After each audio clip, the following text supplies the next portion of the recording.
Alors, Carrie Shalom à notre bien-aimé leader, l'apôtre Alain Léa. Carrie Shalom, apôtre, bienvenue. Carrie Shalom également à nos leaders ici à Siane Genève, pasteur Marc et pasteur Rosie. Et bien sûr, la pasteur Christelle et le prophète Yvan, nous vous saluons bien fort. Et puis, je salue et j'embrasse notre ancienne Christelle qui est présente. Notre diacre Marie et chacun de vous ici présents et vous qui êtes sur YouTube, que ce soit en direct ou en replay, vous êtes les bienvenus. Alléluia. Nous allons continuer parce que nous étions déjà en train de rendre grâce à notre Père avant de mettre le live. Et nous allons, si vous le souhaitez bien, de prier avec moi simplement pour lui rendre grâce pour cet instant. Alléluia, Alléluia, merci Abba, merci Père pour cette merveilleuse journée, pour cette merveilleuse vie que tu nous as offerte en ton Fils Jésus-Christ. Merci Père pour ce temps que nous allons passer dans ta présence, autour, avec toi, en toi. Merci Père pour chaque personne qui est connectée, que ce soit physiquement présente ou alors sur les réseaux sociaux. Merci Père pour les cœurs de chacun, la disposition de nos cœurs. Merci pour ce que tu vas nous parler, nous enseigner pendant que nous allons vivre cet instant. Père, nous te rendons toute la gloire et nous te disons merci. Alléluia, amen et amen. Gloire à Dieu. Ah, ça fait vraiment plaisir de voir chacun, chacune ici, présent, et de sentir déjà les cœurs connectés les uns aux autres. Ce soir, on a un thème qui est celui du mois de juin, qui est par rapport à la lecture sacrée. On parle de la lecture sacrée, la lecture transformatrice. Et dimanche, le pasteur Marc a entamé le thème avec fort. On nous a beaucoup parlé d'intentionnalité, entre autres. Et puis, moi, je vais continuer sur la lecture comme dialogue. C'est le titre du message de ce soir. La lecture comme dialogue. Alors, le texte de référence, c'est Jérémie 29 au verset 13. « Quand vous me chercherez de tout votre cœur, vous me trouverez. » Donc, quand vous me chercherez de tout votre cœur, vous me trouverez. C'est Jérémie qui a écrit ces paroles, mais ces paroles viennent de Dieu directement. Jérémie est un prophète de l'Ancien Testament, donc choisi par Dieu pour être un messager de sa part, et donc s'adresser au peuple, aux nations. Et là, il s'adresse particulièrement aux Israélites qui ont été déportés, qui ont dû quitter Jérusalem par force, et qui sont à Babylone. Et donc le chapitre 29, c'est une lettre qui s'adresse à eux, à toutes les classes sociales de ces gens qui ont été déportés. Et dans cette lettre, à un moment donné, Dieu dit, quand vous me chercherez de tout votre cœur, vous me trouverez. Donc c'est un message pour eux, un message d'espoir, d'encouragement, parce que dans cette situation dans laquelle ils sont, elle est très compliquée, ils sont captifs. Toutes les classes sont captives, donc ils ne peuvent pas faire ce qu'ils faisaient de base. Et là, il y a un encouragement de la part de Dieu qui dit, mais quand vous me cherchez de tout votre cœur, vous me trouverez. Je suis là. Alléluia. Donc nous, aujourd'hui, on va regarder ce texte non pas au regard de l'Ancienne Alliance ou de l'Ancien Testament, bien sûr. On va le regarder à travers les yeux de ce qui est, donc de Christ. On est dans la Nouvelle Alliance, on est dans le monde nouveau, Christ qui est notre nouveau monde, et on va regarder tout ce texte-là avec cette conscience-là en plus, parce qu'à l'époque, eux, ils n'avaient pas cette conscience-là, c'était pas tout ça, mais ils pouvaient déjà trouver Dieu, mais nous, on a cette conscience-là, et que Dieu habite en nous, Christ en nous, l'espérance de la gloire, et donc c'est à partir de cette conscience-là, de cette vérité-là, de cette joie-là que nous allons aborder ce texte. Alléluia. Et on le regarde donc avec la connaissance que nous avons aujourd'hui, donc pas de la séparation, de la performance, mais dans la grâce, dans l'amour, dans la paix. Et cette notion de chercher Dieu, elle est dans l'Ancien Testament, mais elle est aussi dans le Nouveau. On voit dans Actes au verset 24, c'est l'apôtre Paul va parler, il est à Athènes et il parle aux gens d'Athènes. Hein. Il leur fait un discours, donc Acte 17 au verset 24. Il leur dit, le Dieu qui a fait le monde et tout ce qui s'y trouve, étant le Seigneur étant le Seigneur du ciel, et de la terre, n'habite point dans des temples faits de mains d'hommes. Il n'est point servi par des mains humaines, comme s'il avait besoin de quoi que ce soit, lui qui donne la vie à tous, la respiration et toutes choses. Au verset 26, il a fait que tous les hommes sortis d'un seul sang habitassent, donc c'est du français un peu vieux, mais sur toute la surface de la terre, ayant déterminé la durée des temps et les bornes de leur demeure. Il a voulu qu'ils cherchent le Seigneur et qu'ils s'efforcent de le trouver en tâtonnant, bien qu'il ne soit pas loin de chacun de nous, car en lui, nous avons la vie, le mouvement et l'être. Alléluia. Donc, cette quête, cette recherche, Dieu n'est pas loin de nous, il est là, il est présent et il nous invite à le chercher. Alléluia. À le chercher. Le titre de notre thème ce soir, c'est pas notre thème, mais notre sous-thème, c'est la lecture comme dialogue. Alors, on va parler de cette lecture sacrée. Le dévotionnel, il commence comme ceci. La lecture sacrée est une conversation à double sens. Comme des amis qui échangent profondément autour d'un café, nous sommes invités à un dialogue intime avec Dieu par le biais de l'écriture. Il ne s'agit pas d'extraire des informations, mais de s'engager dans une relation. Alléluia. Alors cette lecture sacrée, c'est une conversation à double sens. On parle de conversation tout d'abord. C'est vrai que quand on dit lecture, on ne vient pas instinctivement à se dire qu'on va converser avec quelqu'un à travers le fait de lire, en fait. On peut dire que dans la lecture, on peut voir dans notre lecture, dans le roman, par exemple, qu'on va lire, un dialogue dont on est témoin et on peut s'imaginer l'histoire et suivre les choses comme ça. Mais c'est vrai que quand on lit la Bible, on n'a pas forcément l'habitude d'entendre, en tout cas, qu'il y a un dialogue auquel on est invité dans cette lecture sacrée. Mais c'est le cas. Le Père nous invite à le connaître également à travers les Écritures. Alléluia. Et on peut faire un échange. Donc, c'est tellement important et crucial de réaliser, en fait, que quand on lit la Bible, on n'est pas là spectateur, mais on est participant à une conversation profonde, intime avec Dieu lui-même. Et ça, c'est une joie et une grâce.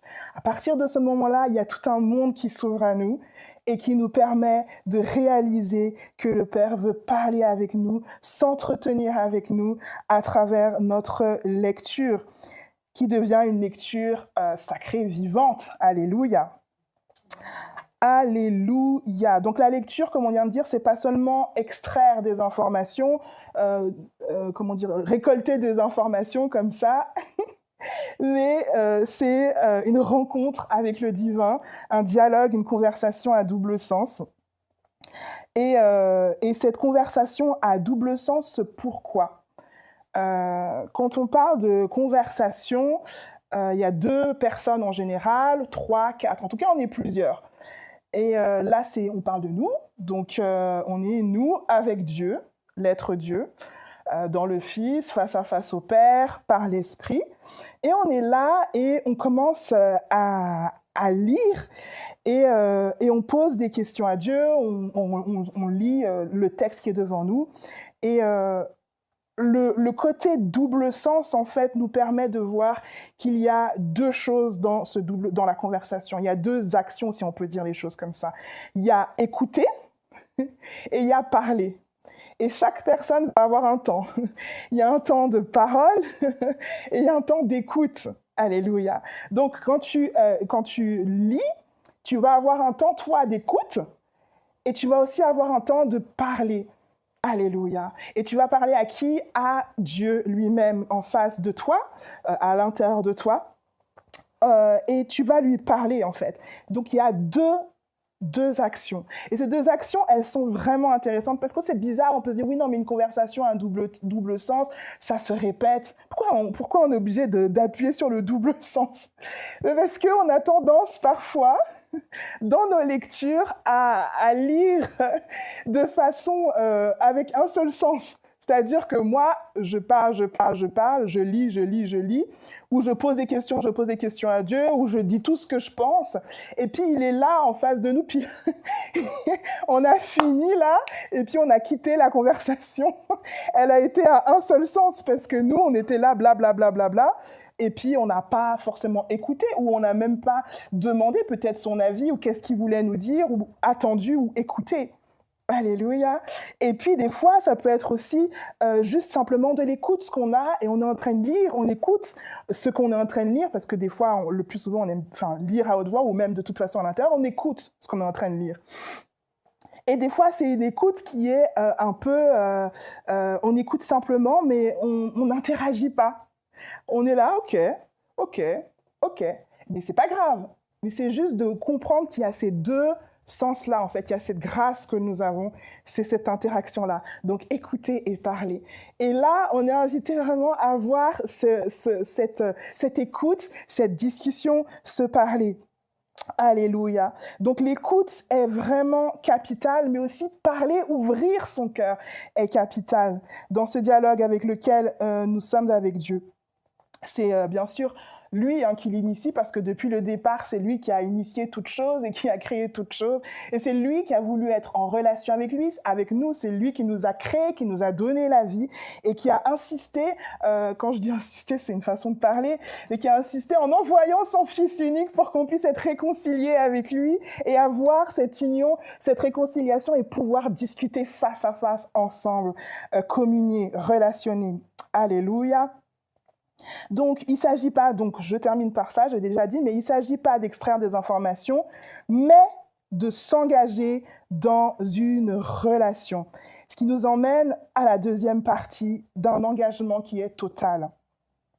Donc, je rappelle notre texte de base. Quand vous me chercherez de tout votre cœur, vous me trouverez. Là, je vais lire le dévotionnel, donc la partie 2. L'expression de tout votre cœur suggère un engagement qui est total. Nous apportons tout notre être, nos questions, nos doutes, nos espoirs et nos craintes à notre lecture de l'Écriture. Donc, on parle, quand on dit de tout votre cœur, on parle de l'engagement total, de tout votre cœur. Quand vous me chercherez de tout votre cœur. Et dans ce tout votre cœur, de tout votre cœur, on voit qu'il y a un mouvement de notre part, en fait. Il y a quelque chose qui vient de nous et qui désire chercher, qui désire discuter, qui désire s'entretenir avec Dieu par le biais de l'Écriture. L'intentionnalité, le désir de trouver qui? De trouver Dieu. La participation, l'implication. Tu réalises que tu es concerné par ce dialogue, tu fais partie du dialogue. C'est pas un dialogue auquel tu assistes malgré toi et que tu sais pas trop ce qui se passe. Ah non. Tu es l'objet même de ce dialogue. Tu fais partie du dialogue. C'est toi qui es invité à la conversation. Et plus tu réalises cela, en fait, tu t'impliques, et dans l'implication, c'est cet engagement de tout ton cœur, en fait. Un engagement qui est total pour cette conversation qui est vibrante, qui est intime, vivante et profonde et ouverte. Pourquoi le cœur?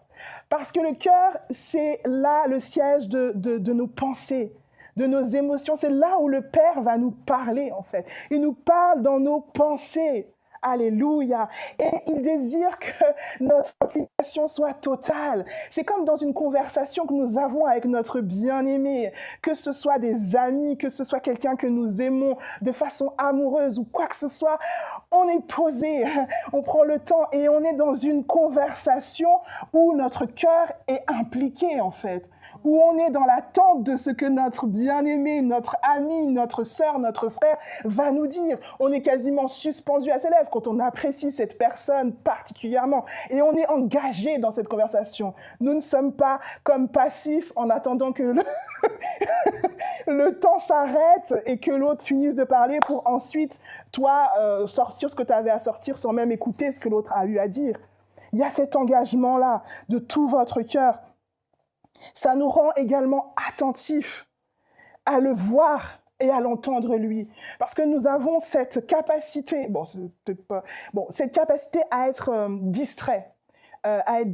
Ou à peut-être, c'est pas de tout ton cœur, il n'y a pas cet engagement-là, donc c'est un peu à moitié.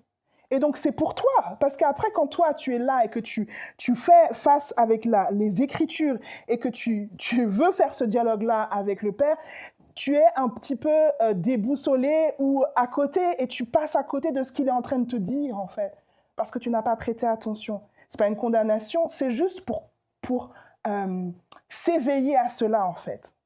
Et cet engagement total nous permet d'y aller sans retenue, de plonger dedans, de plonger dans les Écritures. Alléluia. Donc, dans ma conversation avec le Père, je m'implique, je participe, je donne de mon temps. Je donne de mon cœur. Et je disais, notre cœur, il est précieux. Un texte dans les Écritures, Matthieu 6 au verset 21, il dit, car là où est ton trésor, là aussi sera ton cœur. C'est à cet endroit-là que nous rencontrons Dieu et que nous l'entendons dans notre cœur. Alléluia. Donc cette implication totale, c'est une ouverture. Ça set the stage, ça met la place, ça déroule le tapis rouge pour cette merveilleuse conversation, ce merveilleux dialogue à travers la lecture des Écritures. Et il dit, mais nous apportons tout notre être, nos questions, nos doutes, nos espoirs et nos craintes à notre lecture de l'Écriture. Et si on parle de lecture de l'Écriture, ce qui change, c'est qu'on lit les Écritures. Parce qu'en fait, on ne s'est jamais dit que dans une lecture, on peut vivre absolument tout ça. Tous ces échanges-là avec Dieu, tout ce dialogue. Mais on peut vivre tout ça. Et moi, je n'avais jamais pensé, parce que j'ai eu un avant et un après au niveau de la lecture de la Bible. Et puis, on a des progressions. Alléluia, merci Père pour la progression. Mais le avant, je veux dire, la grosse transition, le avant, c'était, excusez-moi pour la familiarité, mais c'était barbant. En fait, tu lis de façon automatique, je lisais de façon automatique, parce que il fallait lire, et puis que j'étais à l'église, et que le pasteur ou la personne qui prêche dit « Ouvrez vos Bibles, non, alors toi tu cherches vite, parce qu'il y a une compétition, parce que l'autre, bref. Et en gros, tu lis, mais tu lis sans être là, en fait. Tu lis de façon fade et stérile. C'est pas intéressant. Et je peux comprendre qu'il y ait des gens qui soient fatigués, que ça ne les intéresse pas, parce que moi, je l'ai vécu, oui, bon. Et à un moment donné, il y a eu une transition, en fait. Et c'est pour ça qu'on parle de tout notre cœur. Il y a eu une transition qui a fait que j'ai cherché, c'est le Père qui m'appelait, et à un moment donné, j'ai entendu l'appel, et j'ai cherché de tout mon cœur, en fait. Et à partir de ce moment-là, il y a eu un dialogue que j'ai pu réaliser qui était là. Alléluia. Donc, il y a eu ce dialogue avec le Père. Et j'ai commencé alors là, mes frères et sœurs, j'ai commencé à dire tout ce que j'avais à dire. J'ai pris la Bible là et j'ai commencé à dire « Ouais, mais je comprends pas ça, je comprends pas ci, je comprends pas là, pourquoi il n'y a pas ci, pourquoi il n'y a pas là, non. » Et tu tapes, et tu pleures, et tu machin, et tu demandes. Enfin, c'était mon expérience, je sais pas pour vous. Oui. Et du coup, j'ai beaucoup beaucoup expérimenté ces temps-là avec le Père et des questions, en fait, des questions à n'en plus finir, des doutes aussi. Des fois, c'est des désespoirs. Père, pourquoi est-ce que je ne vois pas ça? Je cherchais alors, Éphésiens 4, verset 11, les apôtres, les prophètes, ça c'était mon dada. J'étais là, mais pourquoi je ne vois pas d'apôtres? Pourquoi il n'y a pas de prophètes? Ils sont où? Et je parlais au Père, mais je vous assure, j'étais là, avec les Écritures, je dis, mais je crois, mais je ne vois pas. Et puis le Père a répondu. Et ce qui est merveilleux avec le dialogue qu'on a avec notre papa d'amour, c'est qu'il répond à sa façon. Mais il répond de la manière dont il désire, mais surtout dans notre intérêt aussi. Il répond toujours dans notre intérêt et il répond toujours avec ce qui nous correspond. Parfois, tu peux juste être assis et tu es dans la lecture et tu es dans une conversation et il va répondre tout simplement. Les pensées vont monter, tu vas faire « Ah !» comme une révélation. Et parfois, ça prend du temps parce que notre intelligence, les choses qui ont été érigées dans nos pensées prennent du temps à tomber. On prend du temps à les laisser tomber. Et du coup, on ne voit pas ce qui est. Où on ne va pas là où il nous dit d'aller ou quoi que ce soit. Et parfois, il répond avec des personnes, des êtres humains, des êtres vivants. Alléluia.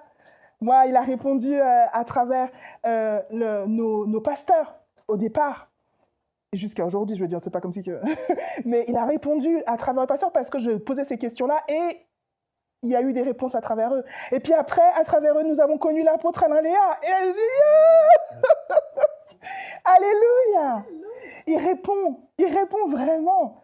Il répond comme il veut, quand il veut, à sa manière, mais il y a un vrai dialogue. Alléluia. Alors nous sommes vraiment invités à sortir peut-être de la léthargie ou de la peur ou de quoi que ce soit qui nous bloque dans cette lecture et de commencer en fait quelque part si nous n'avons pas encore commencé et de continuer si nous avons déjà commencé et de persévérer si des fois nous sommes découragés.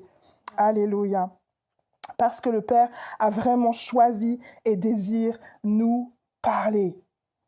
Il y a un point que je souhaite aborder également dans cette partie-là, par rapport à l'engagement total et au cœur du coup qui est ouvert, c'est vraiment être ouvert et disposé à ce que le Père réponde ou nous parle de ce que lui, il veut nous parler et de comment lui, il veut nous parler. Parce que des fois, on a entendu peut-être un témoignage où on a vu quelqu'un qui a fait comme ci ou comme là, et on veut absolument que papa, dans cette conversation par le biais de l'écriture, nous réponde de cette manière-là que j'ai entendu qu'il fallait qu'il réponde.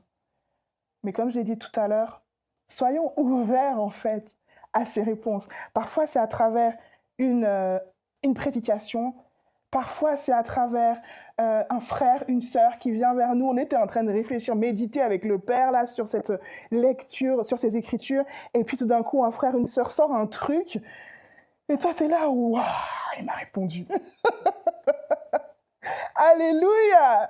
Et puis, c'est tellement de plusieurs manières. Et des fois, souvent, c'est juste dans la simplicité, dans le calme et dans l'écoute, le temps qu'on a pris. Ça peut être 5 minutes. 2 minutes, mais ça a été dans un engagement qui est total, un cœur ouvert, prêt à entendre et à partager. Et quand tu partages tes espoirs, quand tu partages tes doutes, quand tu partages tes peurs, en fait, ça donne la place aussi au Père de pouvoir entrer à cet endroit-là pour te parler, en fait. C'est pour ça que notre cœur, c'est important qu'il soit ouvert et engagé dans cette conversation. Alléluia. Je ne sais pas si ça vous est déjà arrivé, mais moi, ça m'est arrivé. Des fois, quand nous lisons les Écritures, nous pouvons également avoir peur. Peur pour plusieurs raisons. Peur de ce que Dieu va nous répondre à travers ces Écritures-là. Peur de comprendre, parce que si on comprend, ça bouleverse notre vie. Ça a bouleversé la mienne. Peur de ne pas avoir également de résultats, hein, d'être dans la performance. Ah, ce soir, aujourd'hui, je m'assois, je vais lire, je vais méditer, je vais discuter avec Dieu, je suis assis, j'ouvre un œil, je lis comme ça. Et on a peur de ne pas avoir de résultats comme on l'entend, ou peur de la vérité, de la révélation, ou de la profondeur. Il y a des fois, il y a des textes, vous les voyez là, et vous vous dites, j'irai plus tard. Parce que vous voyez que ça va vous emmener dans des profondeurs. Et c'est avec le Père, et des fois, ça peut nous faire peur, l'inconnu. Mais soyons toujours aussi conscients que notre Père est bon et qu'il est amour, et que dans nos conversations, c'est toujours pour sa gloire, mais pour notre bonheur. Pour notre bonheur. La Bible dit que la vie éternelle, c'est qu'ils te connaissent. Toi, le seul vrai Dieu, et Jésus-Christ, celui que tu as envoyé. Et c'est à travers les Écritures que nous avons la grâce de pouvoir le connaître, dialoguer avec lui. Alléluia. L'apôtre termine par « Nous lisons pour savoir que nous ne sommes pas seuls. La lecture sacrée nous permet de faire l'expérience de la présence de Dieu dans notre propre vie. » Amen. Ça correspond à « vous me trouverez », parce que notre texte de référence est Jérémie 29, verset 13, qui dit « Quand vous me chercherez de tout votre cœur, vous me trouverez. » Et là, on arrive à « vous me trouverez ».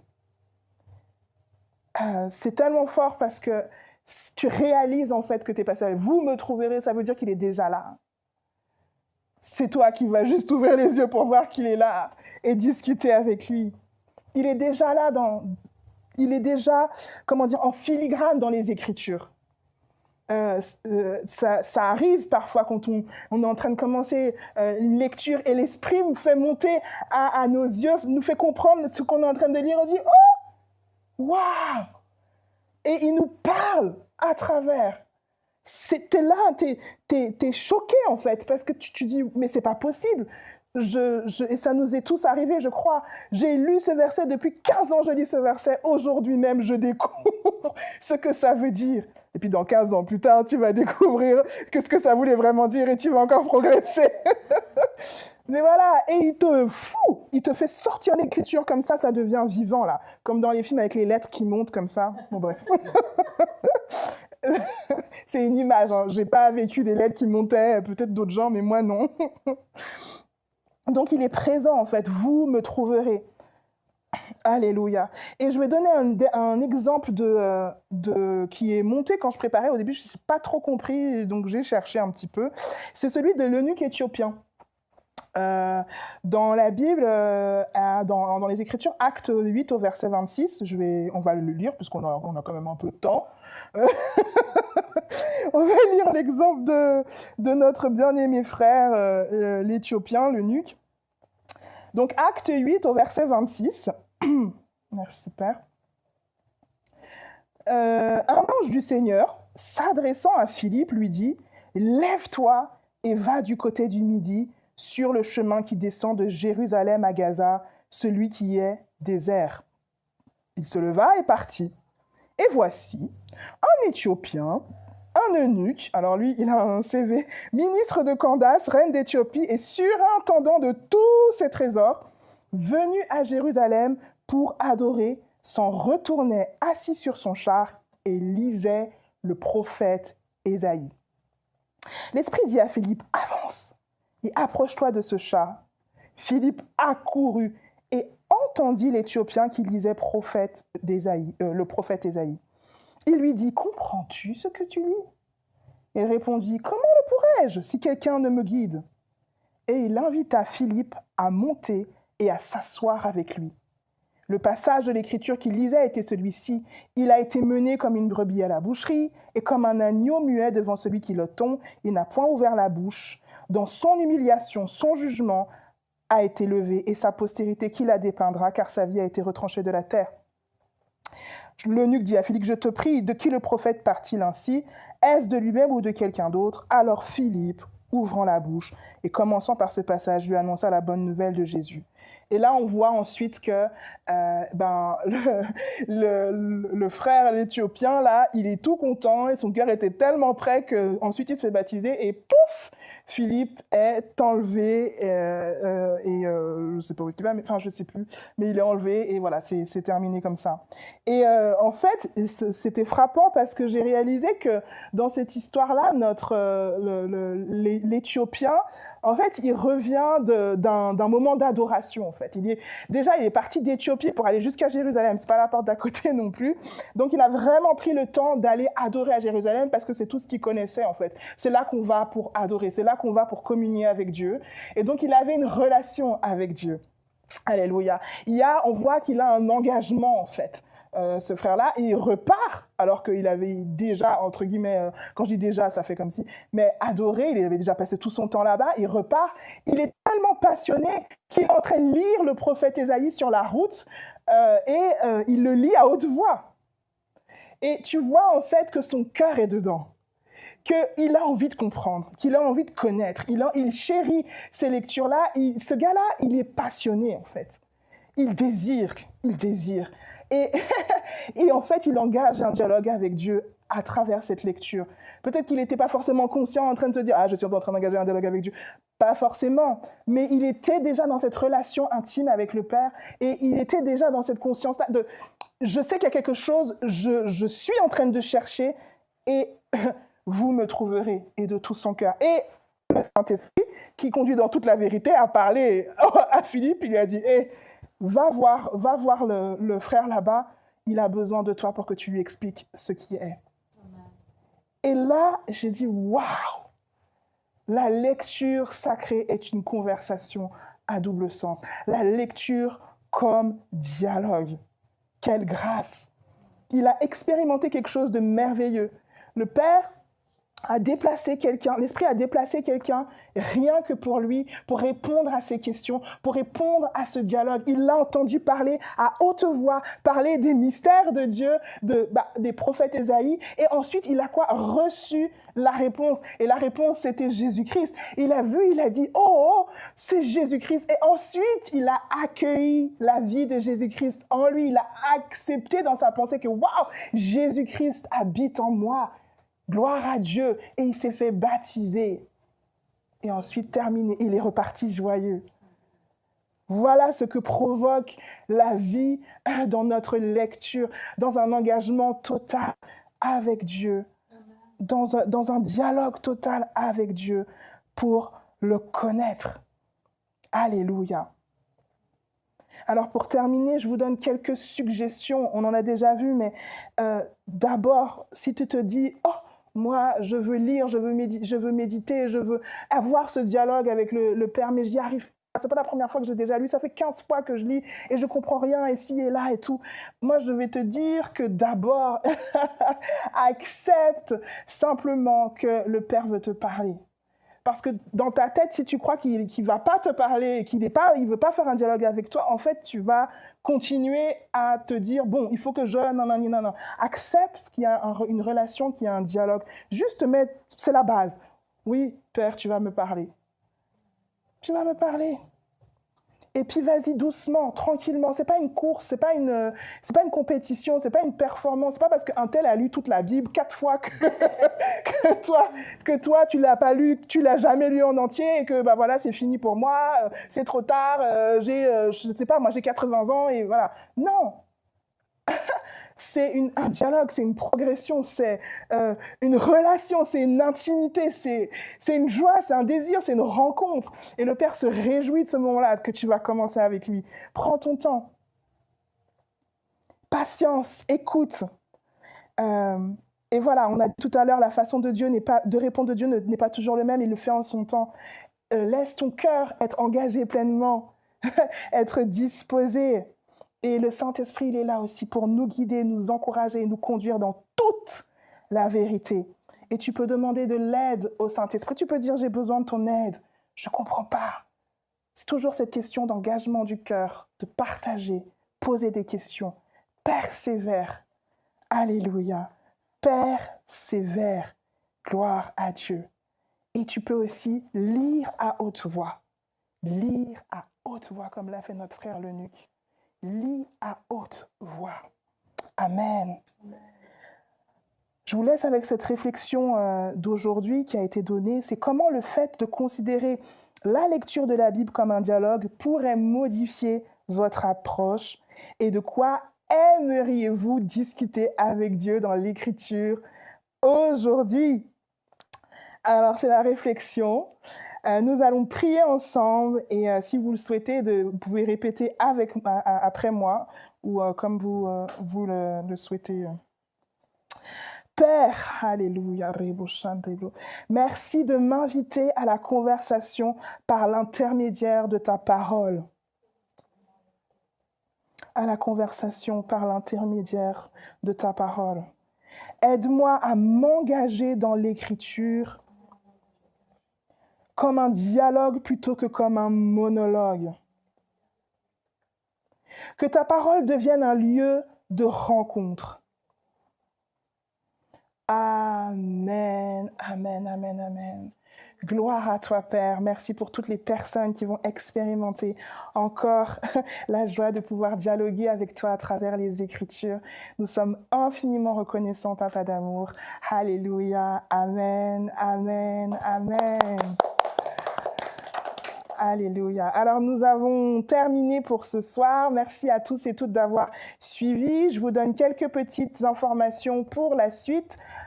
Nous avons sur Telegram demain matin Pasteur Christelle dès 6h30 qui va continuer à nous enseigner sur le thème du mois, la lecture sacrée. Le prophète Yvan en fera de même le samedi matin, toujours aux mêmes horaires 6h30. Et puis dimanche, nous avons rendez-vous ici à 124 route de Chancy-Aunay, la salle bleue. Nous aurons la joie d'avoir le pasteur la pasteur Rosie, pardon, qui va nous enseigner. Alléluia, on se réjouit. Dès 12h15, vous pouvez être sur place. Pour les réseaux sociaux, c'est 12h30, si tout va bien, sur YouTube. Et puis, on se voit tout prochainement. Venez, on va se réjouir ensemble. Cari Shalom à tous.